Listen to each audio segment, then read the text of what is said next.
Hi, I'd like to give you a quick tour of the tiny house I've built. It's built on a trailer that was going to go to scrap because it had done its job when I originally built it, but obviously I didn't really want to do that. It's quite a heavy trailer, so I decided I would have a go at building a tiny house. It's something I've always wanted to do, and with the COVID lockdowns and things, I actually had some time to do it, and this is what I came up with. So it's a larch clad structure. We have the little piece on the front here is in fact where the hot water cylinder sits.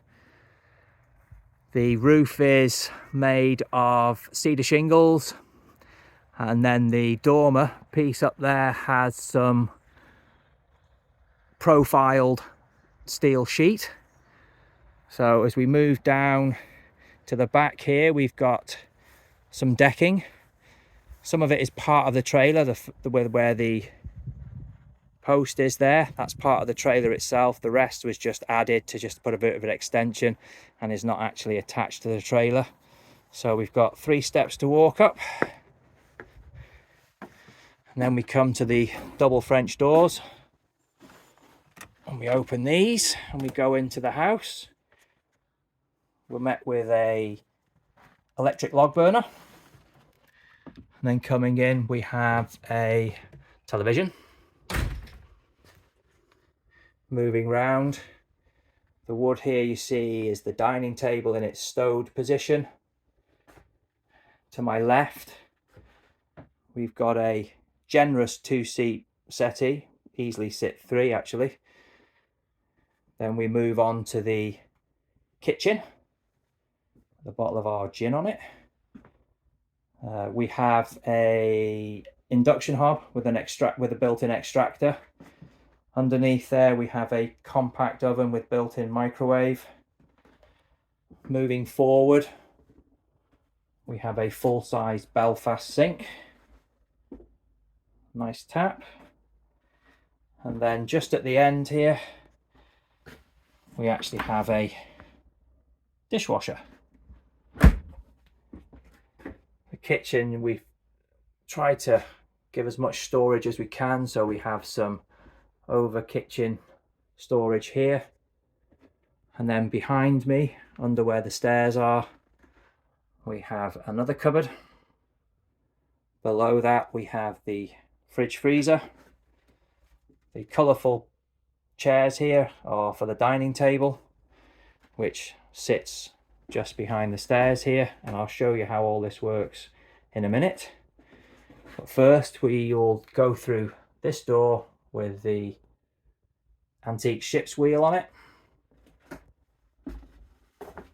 and behind it we find the bathroom.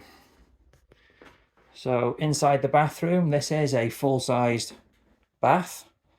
It's actually 1700 millimeters long, so it's actually quite generous.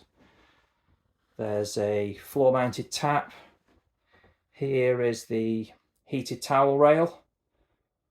This provides massive amounts of heat in the bathroom. In fact, you get a bit of bleed off into the rest of the house, which is nice. The tiles behind it, these in the bathroom here, they are in fact floor tiles, which I've stuck on the wall. We have the toilet, and then here is the sink. The pedestal is in fact a piece of driftwood oak that washed up on the oyster farm.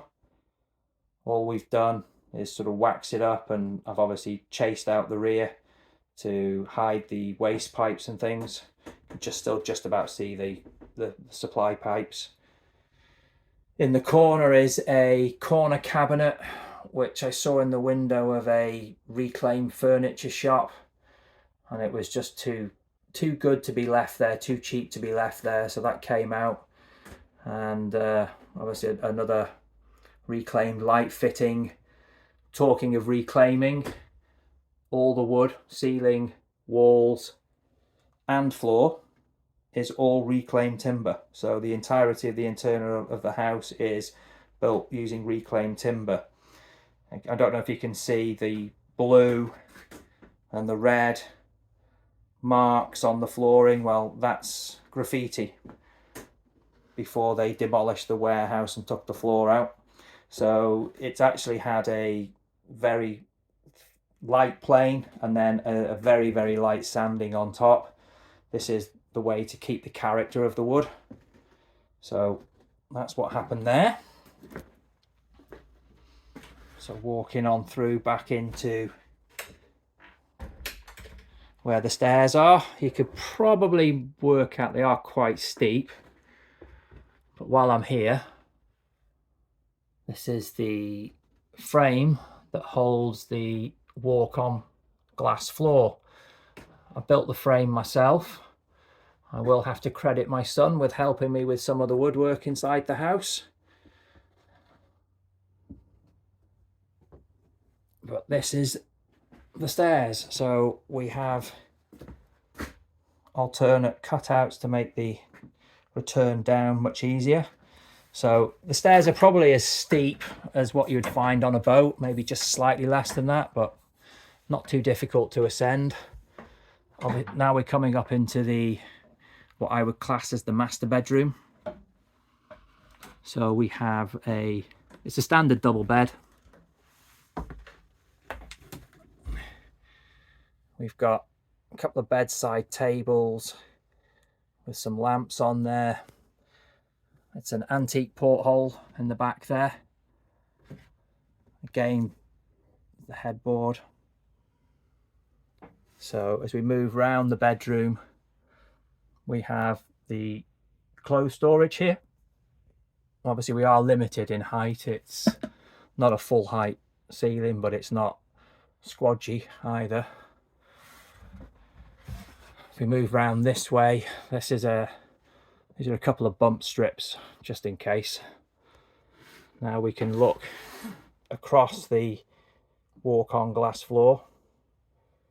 So got some extra storage just on the landing here, as it were. And that's a sort of a bean bag that you can sit on. So if we walk across this way, we have a second double bed upstairs. Again, we have larger antique portholes, 2 of those. Another piece of headboard again. If we turn round this way, you can now look down into the stairwell.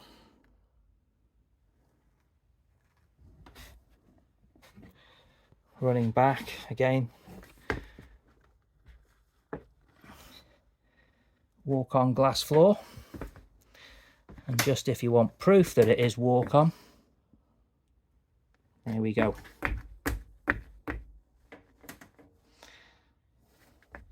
It's actually, it's the actual walk-on glass is 33mm thick, so it's 310mm toughened glass pieces laminated together. Now we go back down the stairs. This is where the cutouts make quite a lot of assistance, but we can grab hold of the bar here and the rail itself. So now we come down the stairs and you'll probably notice a chain that goes up to an electric chain hoist and an Armagnac box on the wall. So what we do here is we grab hold of the chain. Chain is then hooked into the space at the bottom here, like so. And with that, we return to the Armagnac box. Slide it up, and then we can activate the chain hoist. So this now lifts up stairs.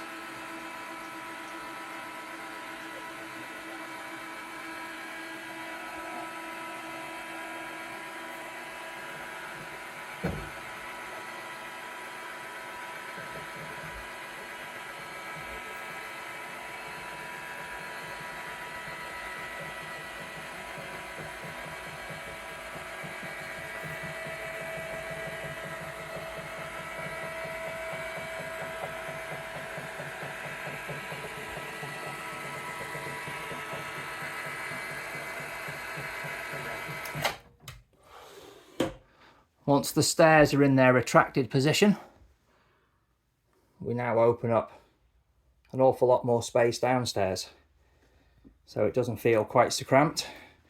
And that then means that the dining table can be deployed. So just open these legs out. Again, this is just made from a bit of stainless steel scrap that I had left over. We have a couple of cabin hooks on each corner.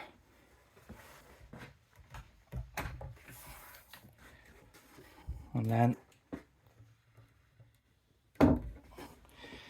that is the dining table. It's made with a couple of slices through the 300-year-old oak beam I got from the timber reclaimers. That makes the headboards, makes this rail in here, and it made the top of the sink as well. So obviously all you need to do now is take out your dining tables, and this table comfortably accommodates 3 people.